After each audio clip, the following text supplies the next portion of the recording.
Bonjour et bienvenue. 24e enseignement sur 44. C'est trop facile. La présence de Dieu. Vous connaîtrez ce qui dépasse toute connaissance, l'amour du Christ. Alors vous serez comblés jusqu'à entrer dans toute la plénitude de Dieu. Éphésiens chapitre 3, verset 19. Même si c'est simple à comprendre, le chemin ne semble pas aisé pour rejoindre Dieu. Peut-être est-ce trop facile. C'est simple de vouloir suivre la lumière, mais il y a des ombres qui nous attirent vers le côté de la route. Comme saint Augustin, l'évêque, le mentionne, nous avons de la difficulté à nous centrer sur la lumière. Il dit, sur la grâce de ces choses que tu as faites, je me ruais. Dieu, tu étais avec moi, et je n'étais pas avec toi. Elle me retenait loin de toi. Nous avons une crainte des objets qui se retrouvent dans l'obscurité, et à trop y penser, à trop rechercher, nous nous y attachons. Nous sommes attirés par des objets, parfois par des personnes, plus que Dieu, et ils nous éloignent de la lumière. Les créatures me retenaient loin de toi, dit Augustin.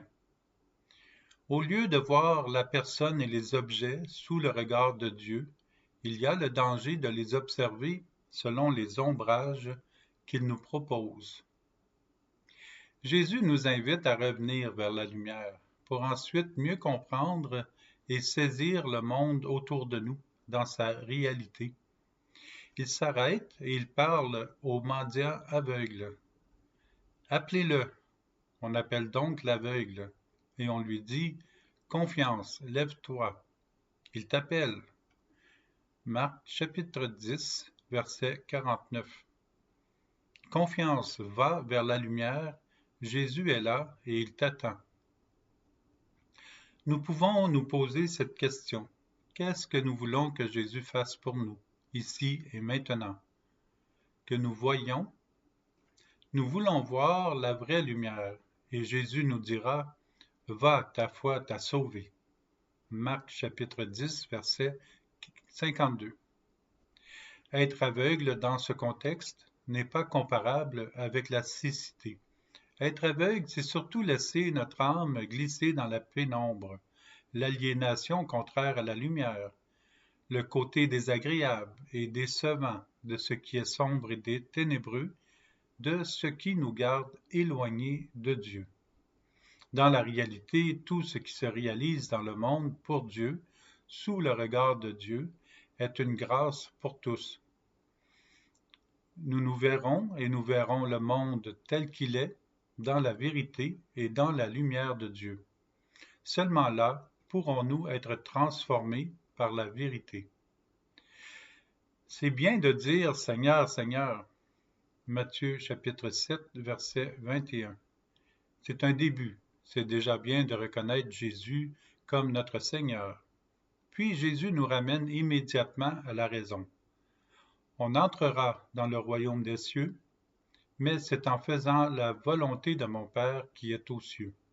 Matthieu chapitre 7, verset 21. Les œuvres sont comme les fruits d'un arbre. Ils sont de Dieu pour nous et pour les autres. Quelles sont les œuvres que nous pouvons réaliser? Rappelons-nous cependant que l'œuvre est toujours de Dieu, c'est son œuvre.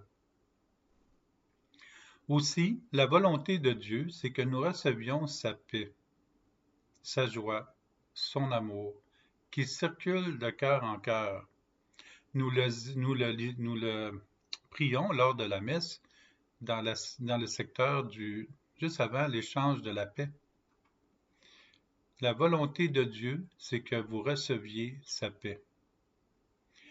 Nous sommes invités à nous ouvrir sur le monde, mais il ne s'agit pas d'être satisfait seulement de ce que nous réalisons, quoique ce que nous réalisons puisse déjà être très bien.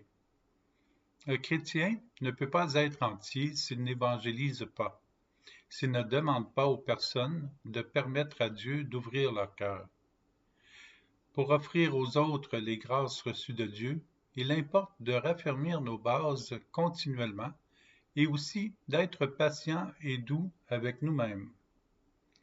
Plaçons notre orgueil en Dieu, car avec Jésus, nous pouvons nous retrouver rapidement avec de nouvelles personnes qui découvrent la foi en peu de temps. Sommes-nous prêts à ouvrir les portes et à accueillir? Est-ce que nous laissons aux prêtres et aux évêques cette initiative ou bien nous nous engageons, nous aussi, avec eux? Permettons-nous à Dieu de nous aimer et d'aimer le prochain? Nous sommes dans un lieu de pèlerinage, là où nous sommes en ce moment. L'amour de Dieu est dans les cœurs. Les personnes autour de nous sont celles qui recherchent Dieu, parfois même sans le savoir. Nous avons à leur faire découvrir que Dieu les aime. Nous sommes pèlerins lorsque nous sommes en quête de la présence de Dieu dans le cœur des personnes. Nous sommes pèlerins lorsque nous remettons tout au Seigneur. Nous sommes pèlerins lorsque nous allons à l'Église et recevons la parole de Dieu et l'Eucharistie. Nous sommes très habiles à aider un enfant à apprendre, à se former et grandir. Nous pouvons être aussi autant habiles à aider les personnes à découvrir la présence de Dieu dans leur cœur. Jésus est Seigneur et il rayonne sur le monde. Invitons les personnes à se laisser toucher intérieurement des grâces de la Trinité et de ses rayons de lumière. Devenons pèlerins du monde autour de nous, là où nous sommes, que les gens deviennent conscients que Dieu les aime. En Dieu, ce qui semble plus fragile est souvent ce qu'il y a de plus solide. L'amour de Dieu, la vie, la joie, la paix sont ce qu'il y a de plus solide. Ils demeurent.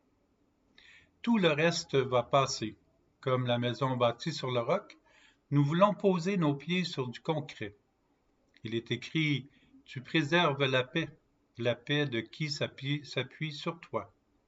Isaïe, chapitre 26, verset 3. Plaçons notre confiance en Dieu. Offrons-lui toute la place. Appuyons-nous sur lui. Que le Seigneur soit notre maison pour nous abriter en temps froid, pluvieux, venteux ou neigeux, et même par temps ensoleillé. Ouvrez les portes, elle entrera la nation juste qui se garde fidèle. Isaïe, chapitre 26, verset 2. C'est très précis qu'ils entrent les justes. Le juste est celui qui est ajusté à Dieu et non pas le contraire. Dieu ne s'ajuste pas à nous, à ce que nous voulons, à ce que nous souhaitons, à ce qui nous enchante. Dieu ne s'ajuste pas à lui-même, puisqu'il est juste. Nous sommes invités à nous centrer sur l'amour de Dieu et notre vie aura tout ce dont elle a besoin de spirituel. L'amour de Dieu est, l'amour est. Jésus nous propose la mission. Ce n'est pas en me disant « Seigneur, Seigneur » qu'on entrera dans le royaume des cieux, mais c'est en faisant la volonté de mon Père qui est aux cieux. Matthieu, chapitre 7, verset 21. Qu'y a-t-il de mieux? Faire la volonté de Dieu ou permettre à Dieu de réaliser sa volonté en nous? Lors de la messe, avant l'échange de la paix, souvenons-nous de ce qui est écrit. Pour que ta volonté s'accomplisse, donne-lui toujours cette paix. Recevons, faisons la volonté du Père. Sa volonté, c'est que nous apprécions la paix et la joie qu'il nous donne, son amour et sa joie. Celui qui nous offre son amour, sa joie, sa paix, c'est Jésus. Merci de placer une phrase en dessous qui vous a rejointe de cet enseignement. Au revoir.